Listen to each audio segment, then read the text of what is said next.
함께 만드는 언론 미디어 협동조합. 여기는 국민TV. 함께 만드는 언론 미디어 협동조합. 여기는 국민TV.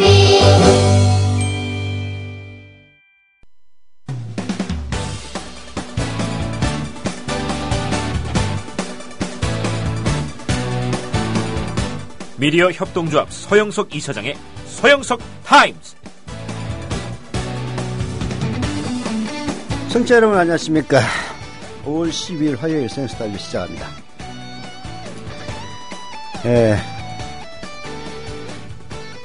오프닝은 뭘로 할까 해가지고 이것저것 찾아보는데요. 오래간만에 IM 피터라는 유명 블로그의 시사 블로그를 들러봤더니 이런저런 이야기들이 많은데요. 박원순 시장의 밥값이라는 글이 재밌어서 하나 소개해드리려고 합니다. 이게 이제 언론들이 말이죠.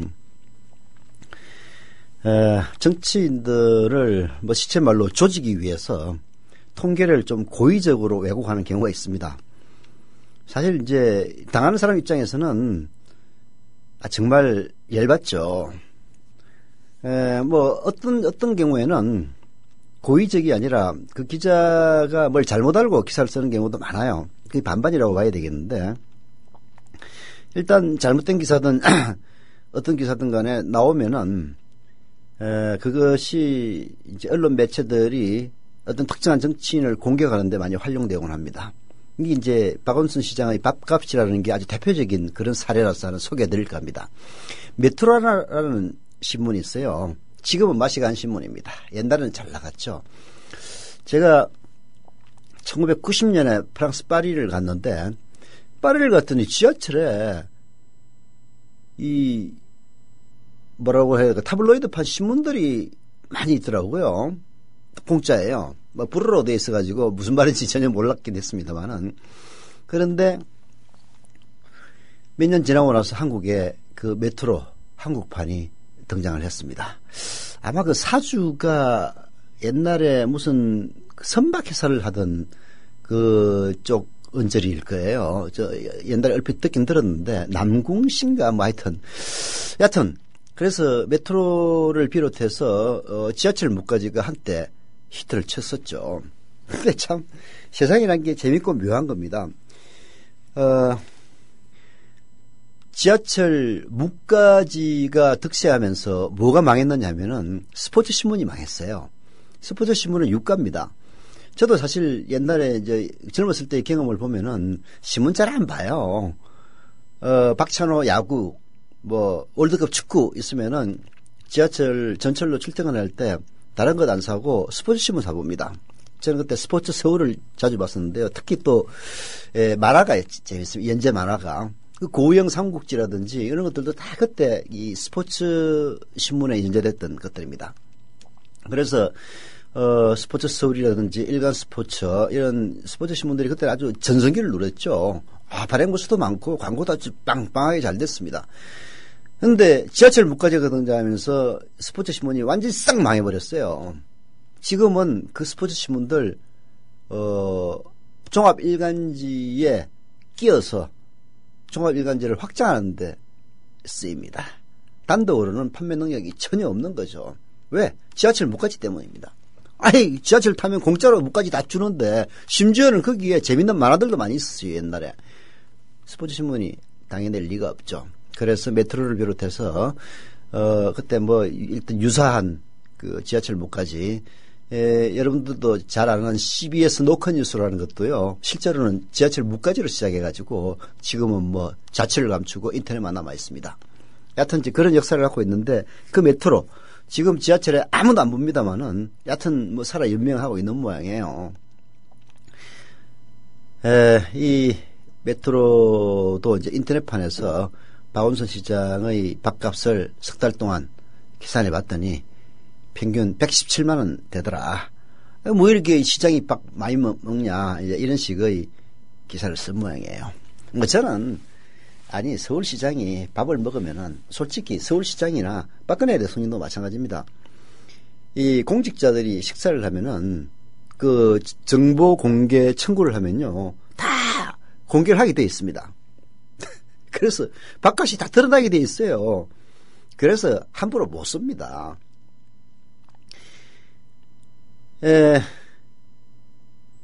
사실 이제 공직자들이나 협동조합도 마찬가지인데요. 협동조합에서도 법인카드를 사용을 하긴 합니다만은 뭐 저는 한 달 평균 법인카드 사용액이 10만 원도 채 안 됩니다. 그게 저도 일일 평균을 내면요 하루에 한 3,000원 정도 혹은 1,000원 어떨 때는 300원일 때도 있습니다. 그런 정도인데 우리도 이제 전부 다 공개가 되기 때문에 사실 이제 함부로 쓸 수 없다. 뭐 그런 것도 있죠. 서울시장도 마찬가지입니다. 정보 공개하기 때문에 함부로 쓸 리가 없어요. 117만 원을 썼다면은 이유가 있었을 것이고 그리고 그게 아니라면은 통계를 잘못 냈을 거다. 저는 그 기사를 보고 그렇게 봤거든요. 아니라 다를까 이 신문이 나름대로 자료를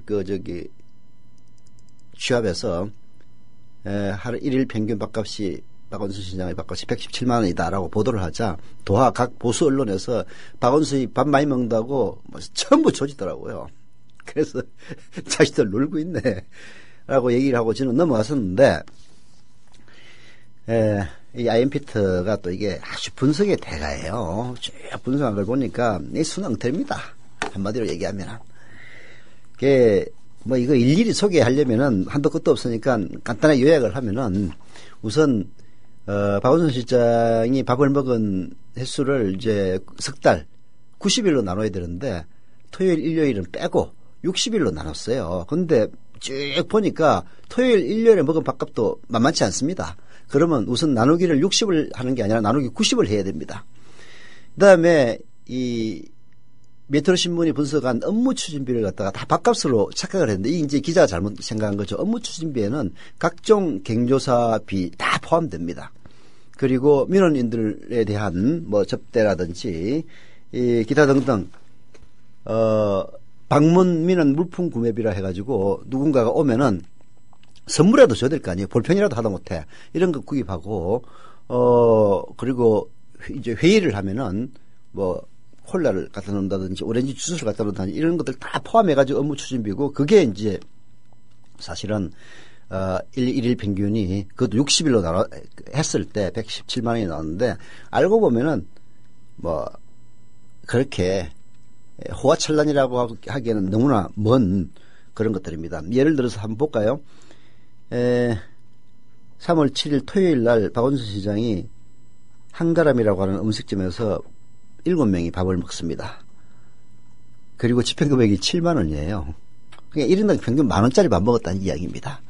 대한민국 서울시장이 몇십조 원의 예산을 주무르는 서울시장이 하루 밥값 만 원, 그것도 한 끼 밥값 만 원을 먹었다면 이거 과도한 거 아니라고 해야 되지 않겠습니까? 저도 줄이려고 해도 하루 밥값 5천 원은 나갑니다. 뭐 이제 4천짜리 식당도 있어가지고 가끔씩 거기 가기도 합니다만은 아니 1일 평균 업무 추진비가 아니라 그 법인카드 사용 액수가 300원에서 3,000원 되는 저도 5,000원짜리 밥 사 먹는데 물론 저는 개인으로 먹기 때문에 제 돈 내고 먹긴 합니다만은 박원순 시장이 서울 둘레길 운영방안 업무 회비를 위해서 만 원짜리 식사를 했다면 이게 호화찬란 과다하다고 얘기할 수가 있습니까? 이것도 토요일이에요. 토요일. 이런 식입니다. 그래서 기자가 뭘 잘못 알았거나 업무 추진비는 전부 밥만 먹는 거고 착각을 했거나 아니면은 알면서도 박원순 시장을 공격하기 위해서 엉터리 기사를 썼다 할 수 있는데요. 이런 것들이 나오면은 일단 줄줄이 그냥 도하 각 보수 언론이 받아서 박원순 밥값 하루 평균 117만 원이 되더라 이 지랄을 하는 겁니다. 그래서 이 아이엠피터가 오세훈이하고 박원순이를 한번 비교를 해봤어요. 그랬더니 4년 평균을 냈더니 연간 오세훈 씨는 업무 추진비를 3억 2천만 원 사용했는데 1년 평균 박원순 시장은 2억 2천만 원, 즉 1억 원이 더 적었습니다. 결국은 뭐 박원순 시장이나 지금 도하 각 야권 출신의 그 지방자치단체장 많이 있습니다. 뭐 이재명 시장도 기초자치단체이긴 합니다만은 시장이고요. 이런 사람들 업무 추진비 그렇게 함부로 안 씁니다. 왜냐하면은 우선 야당에서는 노무현 대통령이나 김대중 대통령의 전통이 있기 때문에 나름대로 자기 절제가 있고요.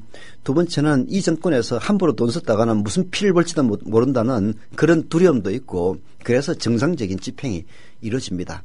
그래서 메트로 같은 신문이 조사를 하려면은 남경필이라든지 저 원희룡이 한번 조사해 보세요. 남경필이가 훨씬 더 많이 썼다는 거는 IMPT도 얘기를 하고 있습니다. 그럼 왜 이렇게 조지느냐? 두 가지 저는 이유가 있다고 봅니다. 첫째는 야당 자치단체장들이 일단 취임을 하면요. 홍보비 지출을 줄입니다. 왜냐하면 대부분의 지방자치단체 재정 형편이 좋지 않아요. 성남시 같은 경우에는 거의 모라토리움을 선언할 정도 아니었습니까? 이재명 시장이 성남시를 집권하기 전에는 그 이대비가 중간에 뭐 호화청사 만들어가지고 온갖 삽질을 하는 바람에 거의 모라토리움 지경, 지불유예 지경까지 갔었는데 이걸 결국은 몇 년 동안 이재명 시장이 전부 다 복구를 시켜놨어요. 이게 결국은 예산을 절감하고 줄이기 때문에 가능한 겁니다. 결국 홍보 예산을 줄일 수밖에 없는데 홍보 예산을 줄이면 가장 큰 타격을 받는 신문이 어디냐? 주로 보수 신문들입니다. 왜? 그쪽에 홍보비가 제일 많이 지출됐으니까. 그래서 일단 꼴보기 싫어합니다. 우선 수입이 줄어드니까. 뭐 그런 게 있고요. 메트로는 그렇지 않아도 이 오프라인이 뭐 거의 제로 가까이 되고 이제 이러다 보니까 광고도 잘 안 되고 온라인으로 근근히 이제 유지를 하는데 또 서울시에서 광고도 안 주고 하니까 그런 식으로 이제 조지는 그 먼 배경이 됐다고 할 수 있을 겁니다. 직접적인 이유인지는 그건 알 수가 없죠. 두 번째는 사실 야권의 차기 주자 경쟁에서 박원순 서울시장은 언제든 문재인 대표를 대체할 수 있는 대체제입니다. 실제로 박원순 시장이 굉장히 잘 나가던 때도 있었죠. 문재인 대표가 야권 후보로서 패배한 야권 후보로서는 가장 많은 표를 얻었습니다. 이제 그런 분이 정치 전면에 나서니까 그 지지도가 역전돼서 문재인 대표가 앞서 나가고 박원순 시장이 뒤따라 나가는 이런 형태를 보이고 있긴 합니다만은 문재인 대표 지금 뭐 위기에 있습니다. 예, 보수 언론들의 흔들기 공격 사실 별것 아닌 것 가지고 뭐 온갖 놈들을 다 동원해가지고 그냥 흔들고 있거든요. 이러다가 한 방에 훅 가버리면은 지지도 급락합니다. 그러면은 그래봤자 보수 진영에서 좋아할 거 하나도 없어요. 왜? 박원순이랑 대체제가 있으니까. 문재인 때는 지금 박원순 올라갑니다. 그래서 그 대체제를 초장에 죽이겠다. 그런 의도들이 반영되어 있는 게 아닌가 하는 생각은 드는데요. 다 할 겁니다. 사실 야권의 경우에는요. 여권에 비교할 수 없을 만큼 새로운 인물들이 많이 있습니다. 문재인 대표는 뭐 이제 바로 직전 대선에 야당 대통령 후보였다는 점에서 신인이라고 볼 수는 없습니다만은 정치에 입문해서 본격적으로 뛴 지는 얼마 안 된 사실상 신인, 중고 신인이라고 보통 얘기하죠. 신인입니다. 박원순 시장이 있습니다. 안철수 의원 여전히 잠재를 갖고 있죠. 그리고 뭐 안희정 지사라든지 또 뭐 기초자치단체장이긴 합니다만은 최근 들어서 대통령 후보 여론조사 군에 들었다는 것도 큰 의미가 있거든요. 이재명 시장이라든지 기타 등등 많이 있습니다. 여기에 비해서 새누리당은 김무성 위에 전부 흘러간 옛노래들이에요. 이런 상황에서 보수 언론들이 아무리 대체제들에 대한 공격을 한다손 치더라도 결국 성공하지 못할 것입니다. 오늘 잡다하게 얘기가 길었습니다. 광고 듣고 본격적으로 시작하죠. 주 기자님, 지난 주말에 콘도 다녀왔는데 진짜 좋았대. 주 기자님은 콘도 회원권도 갖고 있나 봐요? 부럽다. 이번에 회원권 114 거래소에 의뢰해서 싸게 구입했다는데? 콘도 회원권은 비싸지 않아요? 회원권인데? 근데 이 콘도 회원권이라고 다 비싼 게 아닌가 봐. 회원권 114에 알아보니까 종류도 많고 다양한 상품들 엄청 많던데? 그러면 우리도 봄 여행 한번 알아볼까요? 콘도는 회원권 114에서 구입하고요. 02-544-6114번 02-544-6114번 회원권 114는 인터넷과 모바일 앱에서도 검색할 수 있습니다. 콘도 회원권 거래는 회원권 114 02-544-6114번으로 바로 전화해보세요. 지상철 조합원 신청 광고입니다. 강화대교 앞에서 개념 부부가 만드는 개념 곰탕 연지연 곰탕. 연지연이란 가마솥의 장작불로 온종일 구워내는 곰탕을 서로 나누어 이어지는 인연이란 뜻입니다. 연지연 곰탕이 민주주의를 열망하는 조합원 여러분과 국민의 건강을 책임지겠습니다. 곰탕 포장 판매는 한 팩 800g에 7,000원이며 7팩 이상은 무료 배송으로 드립니다. 연지연 곰탕은 강화대교 입구에 위치해 있습니다. 단체 주문 예약 및 포장 주문 전화번호는 010-7252-1114, 010-7252-1114, 031-989-9968. 조합원 단체 예약은 10% 할인해드립니다.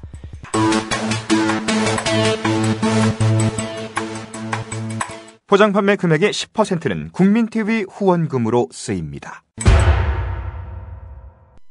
네, 오피니언 비평 시간입니다. 김효진 PD. 네, 안녕하세요. 김효진입니다. 자, 이 공공기관에요, 용역 등으로 파견된 간접고용, 간접고용, 다들 잘 아시죠? 이 노동자 수가 갈수록 늘고 있습니다. 공공기관이 직접 고용한 비정규직의 정규직화가 의무화되면서 나타나고 있는 굴절된 고용 현상입니다. 그러니까 직접 고용 비정규직의 정규직화가 의무화되니까 이걸 피하려고 간접 고용하는 경우가 늘고 있다는 겁니다. 복잡하게 얘기해서 간접 고용이라고 그러는데 이런 거죠. 쉽게 얘기해서 뭐 시청에서 청소부라고 보통 얘기하죠. 그 뭐라고 얘기하나 좋은 말로 뭐 청소부라고 하면 또 뭐 여하튼 그런 이제 인력을 청소 인력을 고용을 할 때 서울시청 소속으로 직접 고용을 뽑는 게 아니고 보통 합니다. 용역업체 통해서. 그러면은 이제 아무 문제가 없는데 뭐 그게 이제 정규직이냐 비정규직의 차이는 있을지 몰라도. 근데 이제 비정규직 줄이라고 그러니까 이거를 직접 고용을 안 하고 용역회사에 의뢰해서 용역회사가 고용을 하고 용역회사가 서울시청과 이렇게 계약을 맺는 이런 방식으로 한다는 게 간접 고용입니다. 간접 고용을 늘리는 공공기관은 그대로 두면서 노동시장 이중구조, 이건 어떻게 해소하고 장글의 눈물은 어떻게 닦아주겠다는 건지 답답하다, 이런 목소리가 높아집니다. 경향사설로 가보겠습니다. 간접 고용 늘리면서 장글의 눈물 닦아줄 수 있나. 이 경향신문이 공공기관 경영정보 시스템이죠, 알리오의 자료를 분석해 봤더니 5월 현재 340개 공공기관의 소속 외 인력, 그러니까 간접 고용된 인력이죠. 이런 인력은 무려 65,748명입니다. 지난해 말에 65,029명보다 700여 명 늘었습니다. 2010년 55,900명 수준이었던 것과 비교하면 5년 새 10,000명 가까이 많아진 수치입니다. 소속 외 인력은 공공기관이 직접 고용하지 않고 외주업체를 통해 용역이다 파견 형식으로 고용한 노동자를 일컫죠. 여기 나오네. 중앙행정부처나 지자체 등 공공부문 전체를 포함하면 숫자가 굉장히 늘어날 겁니다. 공공기관에서 소속 외 인력이 많아지는 것은 정부의 어설픈 정책 탓이 크다고 경향은 지적을 합니다.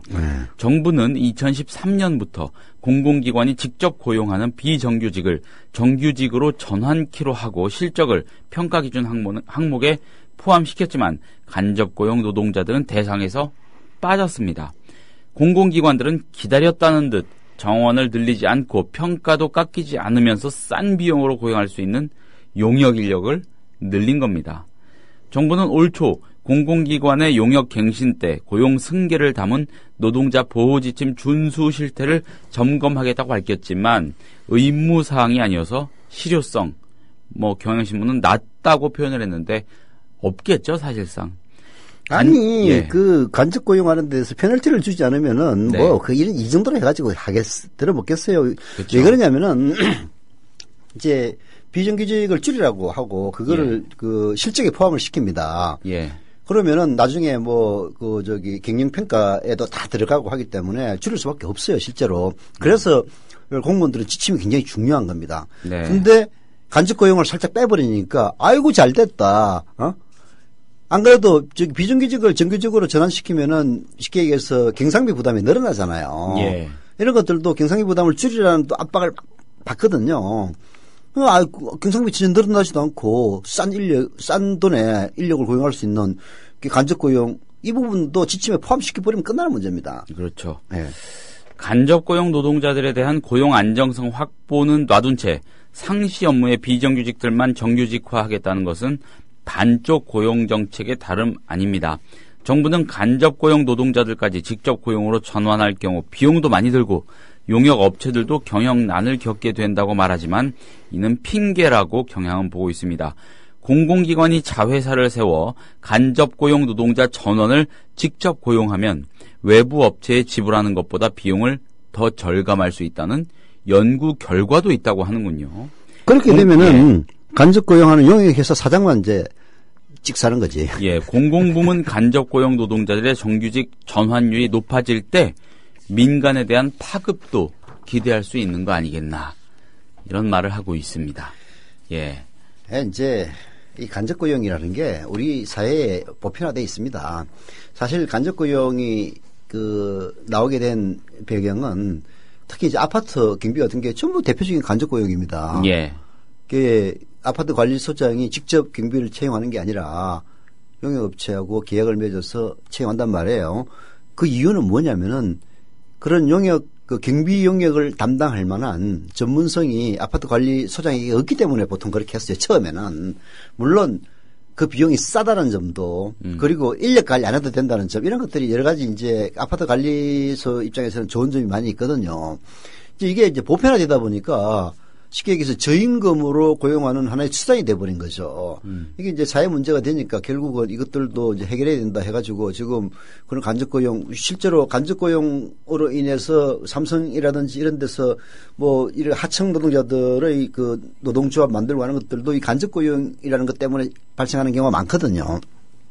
사회 전반적으로 간접 고용은 없애는 게 저는 맞다고 봅니다. 왜냐하면 그 간접 고용이 임금을 낮추는 역할을 하기 때문에 임금을 낮춰가지고 결국은 그 용역업체 사장 주머니 속으로 나머지 다 들어가는 거예요. 예. 그렇지 않습니까?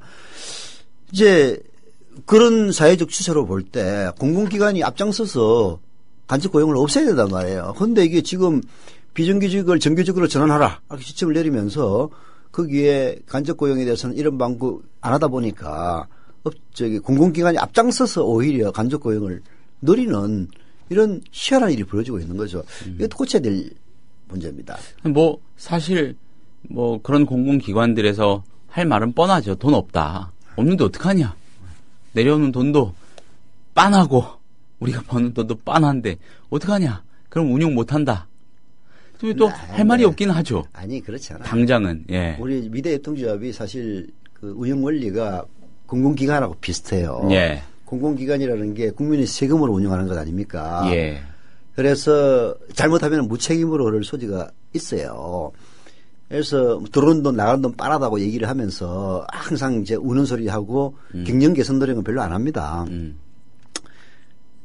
그런 점에 대해서는 미래협동조합도 그 공공기관하고 운영 원리가 비슷해요. 뭐 주인이 있는 것도 아니고 국민의 세금을 운영하듯이 이걸 조합원들의 조합비로 운영하는 것 아닙니까? 자칫 잘못하면은 무책임으로 흐를 소지가 미래협동조합도 충분히 있습니다.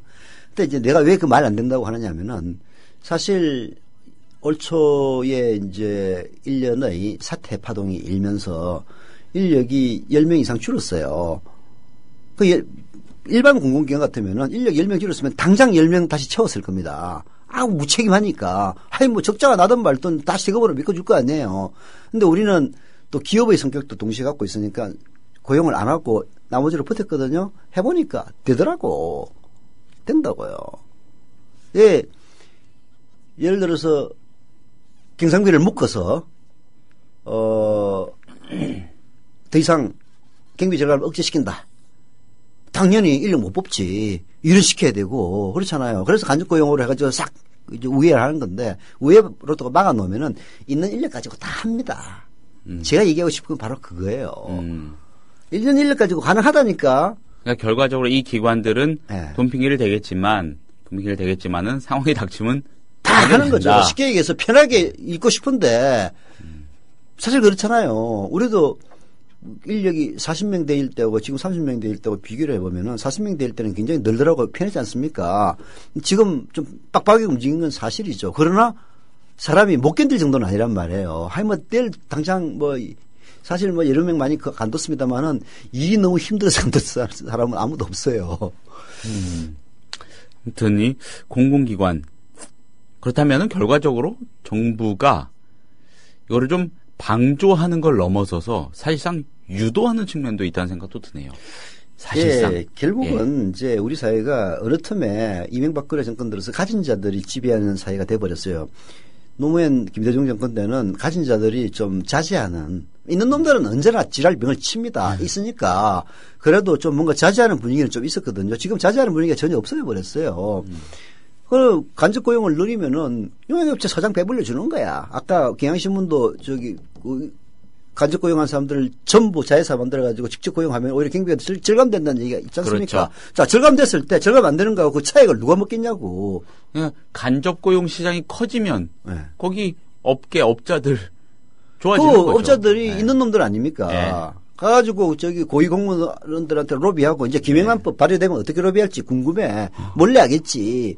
네, 그런 식으로 해가지고 이른바 싸바싸바 해가지고 계속 영역을 갖다 유지하려고 할 것 아닙니까? 이걸 때려잡아야 됩니다. 네. 자, 알겠습니다. 준형맘님께서 네. 남은 분들이 수고하고 애쓰는 것은 알아주세요. 이렇게 또 올려주셨네요. 감사합니다. 아이 사실 예. 인력 10명 이상 줄었는데 예. 이번에 이제 몇 명 뽑긴 합니다만은 고생이 많죠. 압니다. 그러나 미래입동조합의 운영을 정상화시키기 위해서는 불가피한 일이라고 보고 인력 억제를 해왔었는데 이번에는 이제 서너 명 더 뽑지 않습니까? 그리고 여러분들이 월조합비 잘 내주시면은 월조합비 납부하는 숫자가 2만 명 돌파하면요 경영 안정화에 접어듭니다. 그러면 또 이제는 사람 뽑는 걸 너무 신중하게 하기 때문에 과도하게 인력을 안 뽑겠습니다만은 인력을 뽑아서 예를 들어서 보이는 라디오 지금 1시간 실제로는 50분이죠 밖에 안 하지만은 저는 7시에서 7시 40분까지 하는 뉴스K 이후에 1시간 20분 정도를 보이는 라디오로 해서 6시부터 9시까지 보이는 라디오 띠를 만들면은 아마 훨씬 더 좋아지지 않을까 하는 그런 생각도 드는데 이건 뭐라고 해야 되나 옆길로 샌 얘기고 예. 자 빨리 본론으로 네. 넘어가죠. 자, 다음 토픽으로 가보겠습니다. 네. 새누리당이 어제 공무원연금 개혁안 처리와 관련해서 국민연금 명목소득 대체율 50%로 인상이라는 문구를 명시하는 거 이거는 절대 받아들일 수 없다. 이런 입장을 정했습니다. 네. 당론으로 사실상 확정을 했습니다. 이런 새누리당의 태도는 여야 합의를 깨는 것일 뿐더러 청와대의 압력을 그대로 수용한 결과라고 하겠습니다. 공무원연금법 개정안의 5월 임시국회 처리도 물 건너갈 가능성이 매우 커졌습니다. 지금이 어느 때인데 청와대 한마디에 놀라 어렵사리 마련한 사회적 대타협을 위태롭게 하는 건지 한심스럽다 이런 목소리가 높아집니다. 저는 김무성의 리더십이 진짜 한심하다고 생각을 해요. 예. 지난번 재보선에서 이겨가지고 김무성 지지율이 1위로 올랐었다는데 이것도 제대로 못해가지고 청와대에서 한마디 하니까 찍소리 못하고 그냥 꼬리를 빼는 거야? 진짜 쪽팔린 줄 알아야지. 한겨레 사설 한번 보겠습니다. 네. 청와대 이중대로 전락한 새누리당. 국민연금 명목소득 대체율 50% 인상에 대해서는 여러 의견이 있을 수 있지만 이 조항은 지난 2일 여야 정치권과 공무원 단체 등이 합의한 것입니다. 그때 작성된 실무 합의문엔 이 조항이 분명히 들어있고 여야 대표는 실무기구 합의문을 존중한다는 표현으로 그 내용을 사실상 승인했습니다. 그런데도 이제 와서 새누리당 지도부가 50% 부분은 합의문에 포함되지 않았다고 주장하는 건 눈 가리고 아웅하는 행동이라고밖에 할 수가 없다. 끝내주네 한마디로. 예, 네. 차라리 네. 청와대 압박 때문에 어쩔 수 없다고 말하면 용기 없다는 말은 들어도 비겁하다는 얘기는 듣지 않았을 것입니다. 청와대가 세금 폭탄이니 미래 세대 재앙이니 하는 원색적인 표현까지 쓰면서 국민연금 명목소득 대체율 50% 인상 조항을 담은 국회 합의를 맹비난하는 이유는 기실 따로 있다고 한겨레는 보고 있습니다. 네. 청와대는 처음부터 공무원연금 개혁안 합의 내용을 마음에 들어하지 않았다는 겁니다. 여기에 공무원연금 개혁이 국민연금 개혁 논의로 본격적으로 이어지는 걸 달가워하지 않는 것으로도 보인다는 겁니다. 문제는 국민연금이란 곳간을 그대로 둔다고 지켜질 수 있는 게 아니란 점이겠죠. 국민연금 재정도 재정 일련이와 급속한 노령화와 함께 노인 빈곤 문제가 갈수록 심해지는 게 지금 우리 사회가 처한 현실입니다. 이에 대비해서 공적연금의 안정성과 유효성을 강화하는 방안을 찾는 일 더 미룰 수가 없습니다. 공무원연금 개혁안은 여야와 공무원 단체 등이 긴 논의 끝에 어렵사리 합의한 사회적 대타협의 산물입니다. 이 새누리당은 청와대 압력에 못 이겨 기존의 여야 합의를 정면으로 깨는 전제 조건을 달아선 안 됩니다. 그래야 야당도 유연한 태도를 보일 수 있지 않을까 하는 얘기입니다. 예. 뭐 한겨레 사설이 구구절절이 오르니까 더 뭐 붙일 말도 없는데 제가 얘기하고 싶은 건 딱 두 가지예요. 첫째는 저도 공무원연금하고 국민연금 이제 공부하면서 알게 됐는데 우리는 국민연금이라는 걸 돈을 모아놓고 수십조 원, 수백조 원을 모아놓고 곳간으로 쓰고 있지 않습니까? 근데 독일은 그렇지 않다고 그러더라고. 쉽게 얘기해서 바로 적립해서 바로 주는 그런 방식이기 때문에 실제로 국민연금 기금이라는 그 자체가 없대요. 개념이 없군요. 개념이 없죠. 이렇게 되는 거예요. 내는 사람 돈 그리고 정부 보조하는 돈 합쳐가지고 주고 다음에 또 역시 마찬가지 그런 방식으로 계속 불입식으로 해나가는 거예요. 어떤 차이가 있을까요? 그러면은 아니 우리처럼 기금 형식으로 운영하는 기금 형식으로 운영하면은 이 기금을 제대로 쉽게 얘기해서 이제 문자 그대로 이걸 잘 관리를 해서 안정적으로 국채에 투자한다든지 미국 국채 같은 건 안정적이지 않습니까? 해서 뭐 연간 2, 3%씩 적립해 나가면 좋은데 대부분의 정권은 그거를 자기 마침 뒷주머니처럼 써요. 필요하면은 뭐 어디다 붙고. 물론 불가피한 경우도 있었다고는 하지만 어쨌든 전용이죠, 전용. 그게 불가피가 있습니까? 세상에 불가피한 건 없는 겁니다. 없다고 생각하면 안 쓸 거 아니야. 다른 데서 할 거 아니에요. 그래서 그런 개념에서 보면은 아까 항상 논의가 되고 있는 게 2060년에 고갈되느냐, 2100년에 고갈되느냐 그걸 가지고 지금 보건복지부에서 장난치고 있는 것 아닙니까? 사실은 내일 고갈되는 걸 전제로 해서 짜야 됩니다, 사실은. 그러니까 2100년까지 고갈 안 시키기 위해서 한다는 게 말이 안 되는 수작이에요, 쉽게 얘기해서. 2100년 지금부터 지금 국민연금 그 기금을 가지고 계속 적립을 시켜서 2100년 그게 소진도로 만드는 게 말이 되는 얘기야. 아니 그러면은 3000년까지 소진 안 되는 걸로 만들지 그래. 그러면은 아마 대한민국의 전 소득을 거기다 쳐봐도 모자랄 겁니다. 그러니까 그런 계산은 그런 추계는 하나마나한 거죠. 하나마나한 거죠. 아니 지금 당장 내일도 모르는 판에 2100년까지 얘기한다는 게 하기 싫다는 걸 하기 위해서 억지로 끌어댄 논리밖에 안 되는 거죠.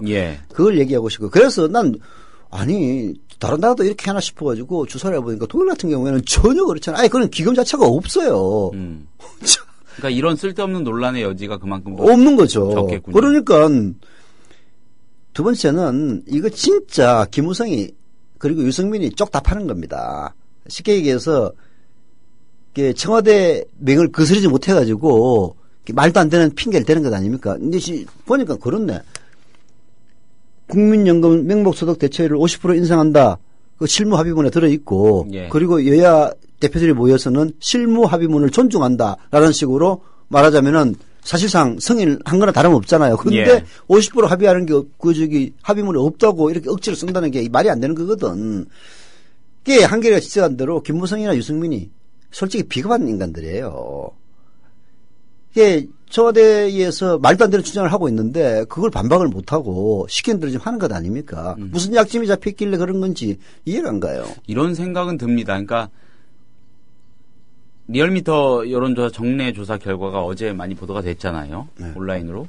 박근혜 대통령 지지도가 또 계속 올라가지고 40% 중반대 이렇게 가니까 결국은 무시할 수 없는 존재라는 거를 자각하는 40% 중반대가 뭘 누가 파서 그래. 아니, 우리 정치 현실에서는 높죠. 그리고 상승세라는 게 있지 않습니까? 사실 저는 어제 그 소식을 전하면서 다른 방송에서 도대체 뭘 어떻게 해야지 지지율이 그럼 내려갈까? 그러니까 이건 좋고 싫고 박 대통령을 지지하고 안 하고를 떠나서 그거는 뭘 어떻게 해야지 내려갈까라는 생각이 들 정도로 거예요.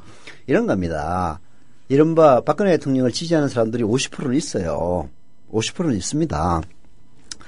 이 사람들은 뭘 원하느냐면은 강한 박근혜를 원하는 거예요. 강한 박근혜를 원합니다. 근데 박근혜가 삽질해가지고 비틀비틀거릴 때는 지지도가 항상 떨어집니다. 근데 뭐 이유 어떻든 간에 센 모습을 보이면 지지도가 올라가요. 그러니까 그런데 무슨 회의, 국무회의 예를 들어 이런 거에서 한마디 딱 던지는 게 효과가 있는가 봐요. 그러니까 강한 박근혜를 예. 원하기 때문에 그런 거예요. 근데 그거는 50% 안에서 문제는 겁니다. 과거에는요, 50% 바깥으로 가끔 연장이 될 때도 있었어요. 20%의 야당 지지 성향들이 야당의 염증을 느끼고 있는데 박근혜가 세 보이니까 그쪽으로 살짝 넘어가가지고 50% 60% 나왔거든요. 지금 그건 딱 끊어졌어요. 딱 50% 안에서 지금 맴돕니다. 박근혜는 세월호 참사가 일어나고부터는 나머지 50%에 대해서는 신경 안 쓰는 주의로 갔어요. 이 50%만 챙기면 된다 해가지고 50% 구미에 딱 맞는 그런 정책들과 지금 실제로 하고 있고, 그리고 예를 들어서 그 김무성이나 유승민이 조져가지고 야 까불지 마 이런 식으로 강한 리더십을 보이니까 지지도 올라가는 거예요. 이게 박근혜가 비틀거리면은 이 50% 안에서도 한 1, 20%는 왜 저래 쟤라고 하면서 지지도가 떨어지는 거고, 강한 모습 보이면 역시 박근혜 하면서 올라가는 거예요. 이 원리에 따라서 움직이는 것이기 때문에 그거 그렇게 박근혜 지지도 올라간다는 게 50% 돌파한다면은 그때는 의미가 있는 거죠. 근데 내가 보기에는 아마 세월호 참사 이후에 50% 돌파 가능성은 아마 저는 없어지지 않았나 이렇게 봅니다. 예.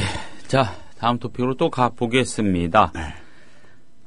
전자금융법 위반 혐의로 검찰에서 조사를 받던 사람이 있습니다. 네. 피의자겠죠. 이 피의자가 지난 4일 서울지검, 서초동 서울지검 청사에서 자살을 기도한 사실이 뒤늦게 드러났습니다.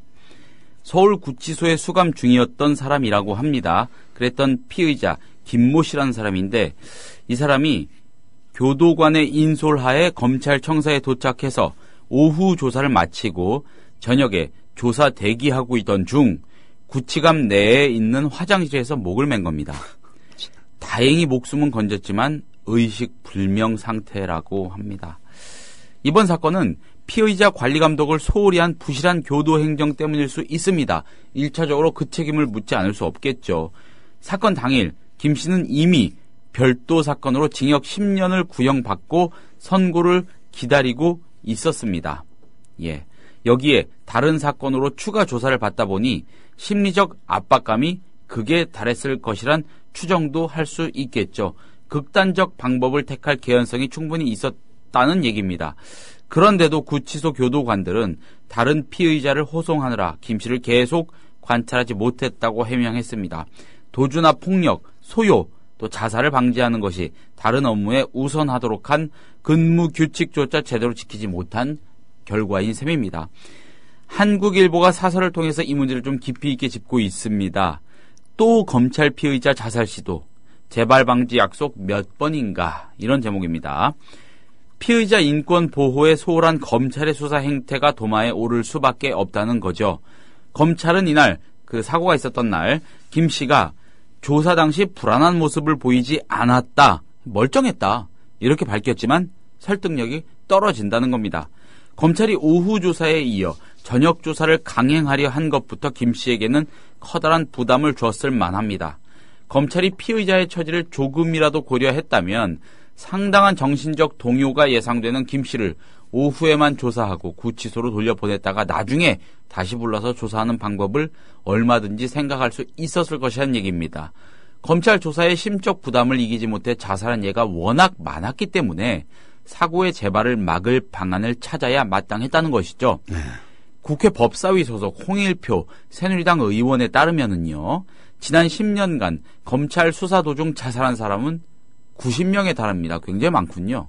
특히 2012년 10건, 2013년 11건, 2014년 22건 등 최근 3년간 해가 갈수록 늘어나고 있습니다. 대부분 검찰 수사의 심적 부담을 이기지 못한 것이 원인으로 알려졌습니다. 정몽헌 전 현대그룹 회장, 안상영 전 부산시장, 노무현 전 대통령, 박태영 전 전남지사 등 사회 지도층 인사들의 자살도 검찰의 강압수사 논란을 불렀죠. 앞서 대검찰청은 지난 2월에 피의자 수사 관련 업무 지침이라는 것을 통해서 수사 과정에서 피의자 인권 보호에 만전을 기해 극단적 행동을 예방할 것을 지시한 바 있습니다. 그런데도 이후 성완종 전 경남기업 회장과 대림산업 전직 간부의 자살이 잇따랐고요. 이번 자살 미수 사고로 이어졌습니다.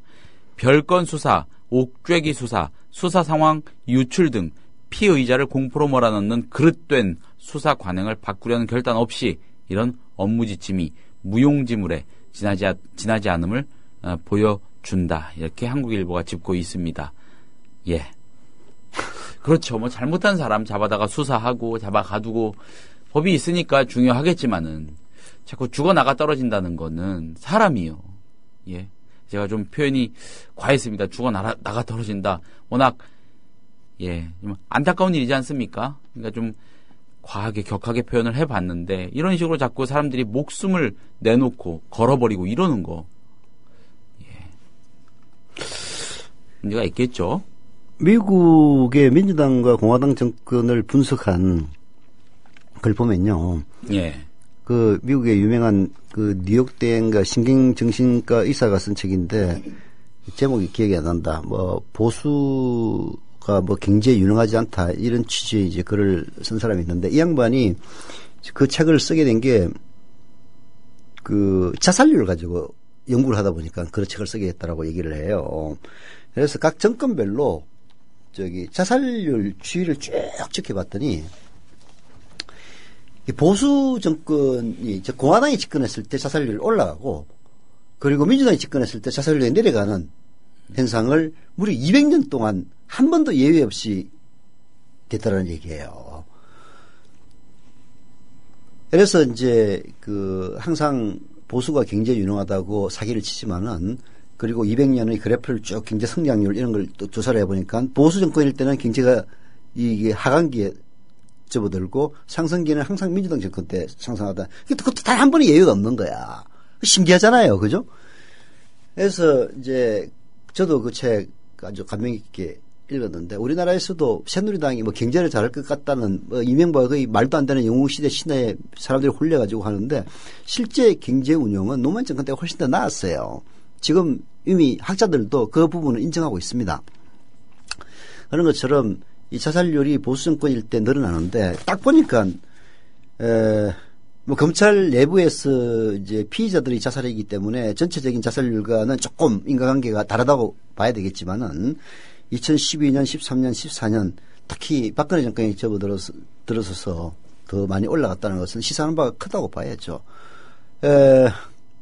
결국은 가진 자들의 정권이라는 게 그런 겁니다. 상대방 안 봐줘요. 상대방을 존중할 줄 모릅니다. 왜? 인간들이 다 자기만 떠받들여 가지고 살아왔던 그런 인간들이 이 사회 주류를 이루고 있지 않습니까? 떠받들여 오는 사람들은요, 그 배경에 가난하고 힘든 사람들의 정서 자체를 이해를 못 해요. 이해를 못 합니다. 그래서 그런 인간들이 주류를 이루는 한 사회가 전체 골고루 잘 살고 사회의 평등과 그리고 평화를 유지하기에는 저는 요원한 일이 아닌가 하는 그런 생각이 들고 이 자살률에 대한 얘기를 보면서 야, 그 교수 진짜 나중에 내가 다음 시간에 그 책 이름 얘기해 드릴게요. 그 책이 뭐 희한하게 또 제목을 따라가지고 그 책 국내에서도 꽤 많이 팔렸습니다. 정신과 의사가 쓴 책이었는데 저는 이런 제 경험인데 뭐 구체적으로 말씀드리긴 뭐하지만은 네. 뭐 수년 전에 한참 뭐 무슨 비리 사태 뭐 이런 거 하고 관여됐던 분입니다. 제 친하게 지냈던 친구의 그 아버님인데 자살을 하셨어요. 그러니까는 서울지검이 조사를 했는데 서울지검 근처에 있는 모처에서 예, 수사가 예정된 날 새벽 예, 좀 머리도 정리하고 그리고 수사 받고 오겠다 하고 가셨다가 그냥 목숨을 끊으신 거죠. 그 이후 그 집안이 겪었던 고통, 또 그 친구가 겪었던 고통, 그러니까 법을 어겼고 아주 사회적으로 문제가 될 만한 혐의에 휩싸인 인물이었음에 분명합니다.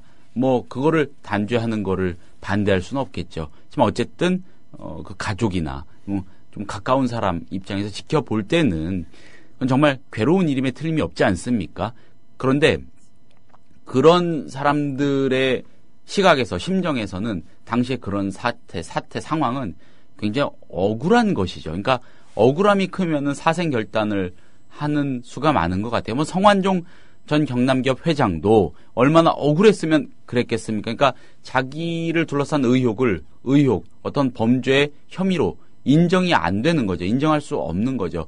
그렇게 볼 때 이렇게 뭐 수사를 받거나 이런 과정에서 목숨을 내던지는 경우가 종종 알려지는데 많은 경우 우리에게 알려지는 경우는 좀 유명 인사인 경우가 많지 않습니까?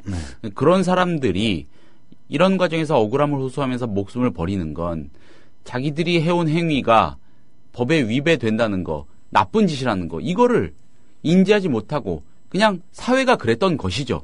그렇게 살아온, 당연하게 그게 성실함이라고 믿고 살아온, 또 그거를 방조한 우리 사회 구조적인 탓도 있는 거 아닌가. 결국에는 그 본질적인 측면하고 다 얽히고 설켜 있는 것 같기도 하고, 뭐 그런 생각을 한번 해보게 됩니다. 예. 아니 뭐 복잡한 문제이긴 하죠. 그러나 이제 검찰은 우리 사회에서 유일하게 사람을 단죄해서 깜빡이 집어낼 수 있는 그런 권한을 지닌 그렇죠. 곳이지 않습니까? 사전 구속영장 칠 수 있으니까요. 네. 그래서 검찰의 수사는 늘 신중해야 되는데도 불구하고 신중하지 못하죠. 뭐 죄를 추궁하다 보면은 이런 오바 저런 오바 하게 돼 있는데요. 저는 사회 분위기와 밀접한 연관이 있다고 생각합니다. 이렇게 해서 좀 오바죄를 내서 뭐 자살하면 뭐 어때? 죽은 놈만 억울하고 자살을 로 몰아넣었던 그런 놈들은 승승장구 하잖아요. 그러니까 그런 게 치유가 안 되는 겁니다.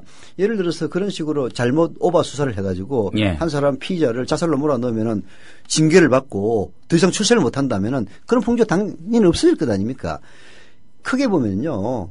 말도 안 되는 게 정권의 지시에 따라서 마구잡이로 기소하고 다 무죄 방면을 받아도 정권 명령에 따라서 마구잡이로 기소를 했기 때문에 승승장구하고 출세하는 이런 식의 풍조를 만드는 이명박이가 그 원죄의 그 주범이라고 저는 봐요. 그런 것들이 지금 검찰을 쉽게 얘기해서 이렇게 난폭한 검찰로 만든 주 원인이라고 생각을 합니다.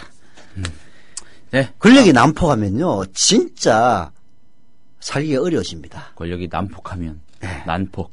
예. 자, 다음 코너로 가보겠습니다. 네.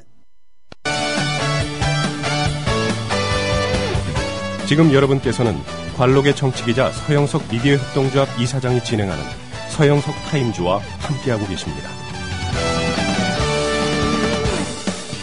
자, 이번엔 PD 브리핑 시간입니다. 예. 김현준 PD, 오늘 주제는 뭐죠? 오늘 키워드는 이렇게 잡아봤습니다. 홍준호? 홍준표 해명을 해명하기. 홍준호라고 그런다. 예. 홍준표, 홍준호는 조선일보 논설위원입니다. 예, 홍준표의 해명을 해명하기.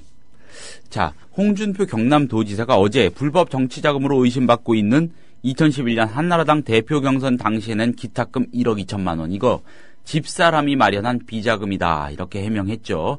대여금고에 넣어놨던 거. 근데 의혹은 한층 더 커진 모양새입니다.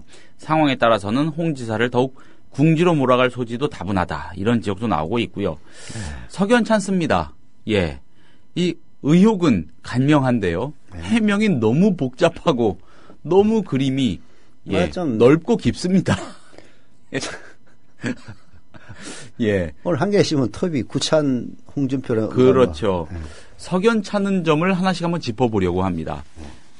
우선 국회 대책비, 예, 운영위원장 할 때, 예, 대책비 나온 거, 요거를 집사람한테 생활비 하라고 좀 줬고, 그걸 집사람이 예, 은행 대여금고에 묻어뒀다는 거 아니겠습니까?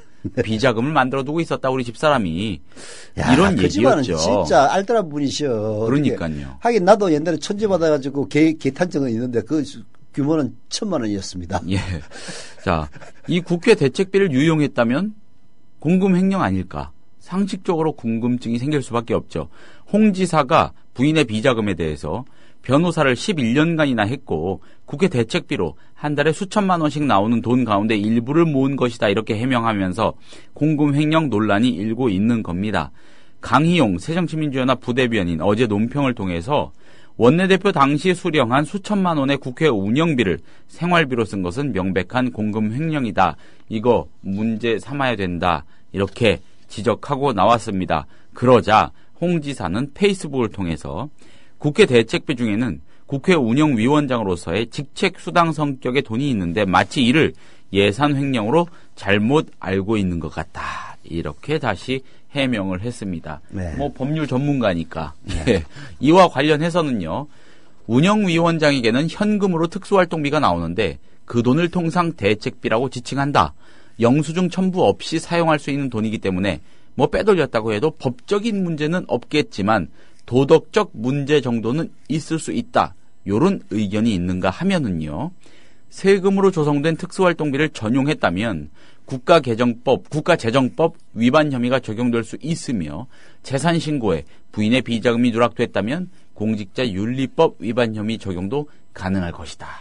요런 분석이 공존하는 분위기입니다. 이거는 예. 앞부분은 말도 안 되는 얘기고 예. 영수증 첨부 없이 사용할 수 있는 돈이기 때문에 예. 지 맘대로 써도 아무도 관여는 안 합니다. 그러나 용도가 밝혀지면 문제가 돼요. 예. 쉽게 얘기해서 지금 계속 닫고 있으면 아무 문제가 없어요. 예. 왜냐하면 영수증 첨부 안 하는 돈이기 때문에 그 돈을 뭐 인바이 포켓을 해도 상관이 없고 밥 사도 아무 상관이 없는 겁니다.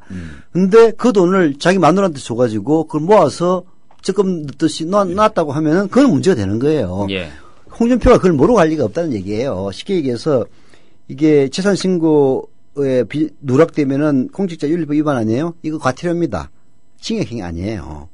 그다음에 예. 국가재정법 위반하면 이거는 뭐 홍준표도 그것까지는 계산 못했던 것 같은데 결국은 그런 방식으로 함으로써 정치자금법 위반은 징역 몇 년 이상 받을 수 있는 그렇죠. 큰 무거운 죄고 그게 공직자윤리법 위반은 과태료에 불과한 거거든요. 그걸 감안해서 이런 방식의 해명을 한 것 아니냐 이런 분석도 있더라고요. 그렇죠. 그런 말도 나옵니다. 그러니까 어차피 그걸로 다치니 뭘로 다치니 상처가 날 건 뻔한데 어떻게 보면 이미 났고 좀 줄여보자 뭐 이런 계산. 네, 그런 취지가 있다는 그런 분석도 있더라고요. 추정이니까요. 네. 자, 2011년 아까 말씀드렸던 그 기탁금 부인 비자금을 통해서 조달했다는 그 기탁금의 출처도 자기는 몰랐다는 거 아닙니까? 이것도 사실 상식적으로요. 통념상 이해가 안 되는 겁니다. 이 기탁금 1억 2천만 원에 대해서 이번에 수사를 받으면서 알게 됐다. 이렇게 해명했습니다. 홍 지사의 말대로라면은요.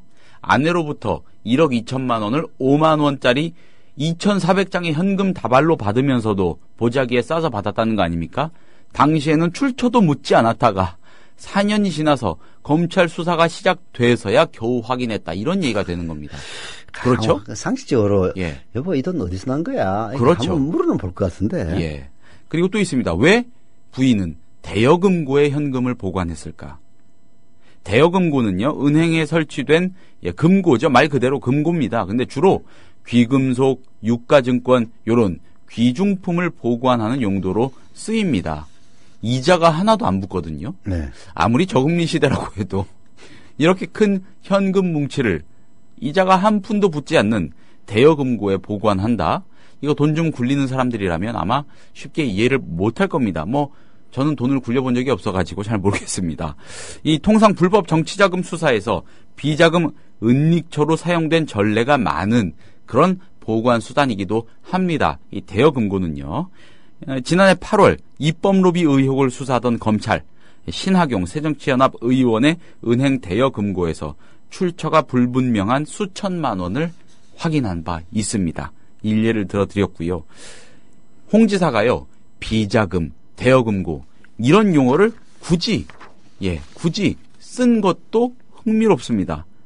자신의 혐의를 부인하는 발언을 하면서 비자금, 대여금고 등등 자기에게 불리하게 작용할 수도 있는 이런 어두운 느낌의 표현을 썼다는 거. 예. 물론 자신의 비자금이 아닌 아내의 비자금이라고 해명했지만 또 다른 논란을 일으키는 동시에 자신의 무혐의를 주장하기 위해서 아내를 희생양으로 삼았다. 이런 비난 여론도 충분히 예측할 수 있는 대목입니다.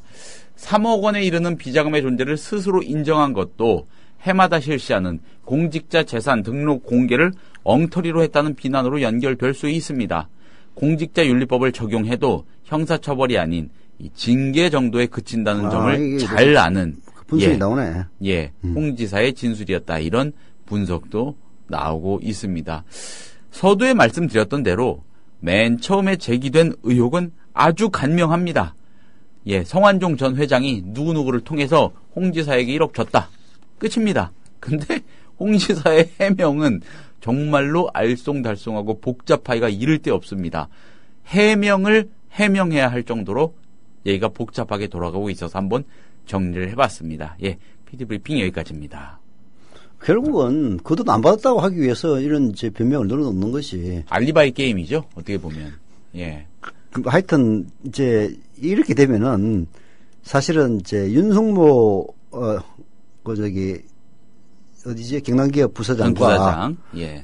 그리고 홍준표 이제 싸움이 되는 겁니다. 윤석모 홍준표하고 싸우면 그 쉽지 않은데 이제 뭐냐면은 이제 홍준표 얘기는 결론을 놓고 얘기하면 이런 거거든요. 나 안 받았다. 안 받고 부인이 비자금 준 걸로 한 거다. 그다음에 누구야 경남기업 성완종 회장은 1억 줬다고 한다. 그러면은 그 둘 얘기가 맞으려면은 진실은 딱 하나밖에 없죠. 중간 전달자가 떼먹으면 딱 떨어지는 거예요. 예. 그 전술로 가는 것 같아. 내가 보기에는. 예, 배달 사고. 그렇죠. 예. 그럼 배달 사고요. 누가 먹었겠어? 윤석모가 먹었다는 얘기지. 그러니까 윤석모가 지금 잘못하면은 뒤집어 쓰게 돼 있는 거예요. 그래서 이건 뭐 진실 게임으로 점점 벌어질 것 같습니다. 예. 근데 난 교묘해요, 근데 정말. 치밀해요, 예. 근데 홍준표가 예. 지는 게임이라고 봐요. 왜냐면은 회유를 왜 했어 그러면은 그게 해명이 안 되잖아. 자기가 시킨 거 아니라고 주장하는데 뭐 만약에 그게 입증된다면은 게임 끝나겠지만 또 그것도 애매한 대목이긴 하죠. 아니 지가 안 시켜도 마찬가지지. 아니 그러면은 자기 주변에 있는 측근들은 돈을 받았다고 인지하고 있었기 때문에 그런 걸 하는 거 아니에요. 그렇게 추론할 수도 있겠군요. 그렇지. 예. 아니 안 그러면 뭐 미쳤다고 그런 짓을 시켜. 그렇잖아요. 예. 이건 내가 받은 걸 해달라. 그런 얘기를 왜 하느냐고. 돈을 안 받았는데. 그렇잖아요. 예. 아니 그러면은 잘못하면은 그 측근이라는 놈이 깜빵 갈지도 몰라요. 만약 홍준표가 무지하면은 측근이라도 깜빵을 가야 돼. 돈 받은 놈은 가야 될 거 아니에요. 그렇죠. 아니 그 위험을 무릅쓰고까지 했겠냐고. 결국은 홍준표 모른다는 것도 승쿠라고. 네. 갈수록 미스테리해지는 예. 네. 홍준표 지사의 1억 수수 의혹이었는데 어떻게 전개가 될지 모르겠습니다. 자, 오늘 순서는 여기서 마치겠습니다. 들어주신 여러분 감사합니다. 내일 오전에 뵙겠습니다. 국민라디오 팟캐스트 응원하는 가장 쉬운 방법 아시나요? 다운로드하기, 별점 주기, 댓글 달기, 구독하기. 국민라디오 팟캐스트 널리 알리는 가장 쉬운 방법. 다운로드하기, 별점 주기, 댓글 달기, 구독하기. 기억하세요. 다운로드하기, 별점 주기, 댓글 달기, 구독하기.